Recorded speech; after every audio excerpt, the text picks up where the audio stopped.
Digital arrest से लेकर एक लिंक से फ्रॉड करना कोई बड़ी बात नहीं। हर दिन किसी न किसी तरीके से इस तरह के फ्रॉड हो रहे हैं। लेकिन अब एक मामला ऐसा सामने आया है जिसमें बैंक साइबर फ्रॉड का भुगतान करेगा। दरअसल हुआ यह है कि सुप्रीम कोर्ट ने एक मामले में बैंक को फ्रॉड में लापरवाही के लिए जिम्मेदार माना है। इसी कारण अब आदेश दिया गया है कि जितने भी पैसे का नुकसान खाता धारक को हुआ है उसकी भरपाई बैंक करेगा। खबरों की माने तो असम के एक युवक के साथ 94,000 रुपए का फ्रॉड हुआ था, जिसका एसबीआई में बैंक खाता था और साइबर अपराधी ने युवक के एसबीआई खाते में जमा 94,500 रुपए उड़ा डाले।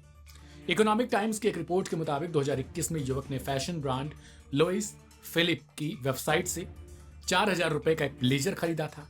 युवक को ब्लेजर वापस का रिफंड चाहिए था, लेकिन इसके पहले 2021 में लुई फिलिप की वेबसाइट हैक हो गई और कई ग्राहकों का पर्सनल डेटा पैसों के लिए बेच दिया गया था। साइबर अपराधियों ने इसी डिटेल के जरिए कस्टमर केयर अधिकारी बनकर युवक को कॉल किया और बोला कि रिफंड के लिए एक ऐप डाउनलोड करना होगा।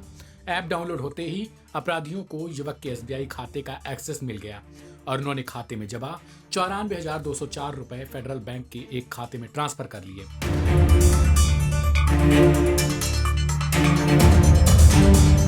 इसके बाद उन्होंने फेडरल बैंक में कई ट्रांजैक्शन कर सारे पैसों को कई अलग अलग खातों में भेज दिया। पैसे कटते ही युवक को महसूस हो गया कि उसके साथ बड़ा फ्रॉड हो चुका है। इसके बाद उसने सबसे पहले एसबीआई कस्टमर केयर में कॉल कर इसकी जानकारी दी। इसके साथ ही युवक ने अपने नजदीकी पुलिस थाने और साइबर क्राइम सेल में भी इसकी शिकायत दर्ज कराई।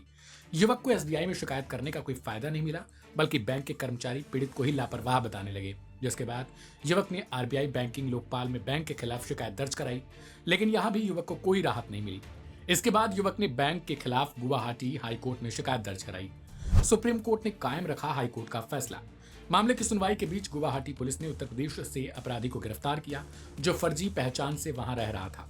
हाईकोर्ट ने मामले की सुनवाई में बैंक को लापरवाह कार्यशैली का दोषी पाया और पकड़े गए अपराधी से पैसों की वसूली कर पीड़ित को 94,000 रुपए लौटाने का आदेश दिया।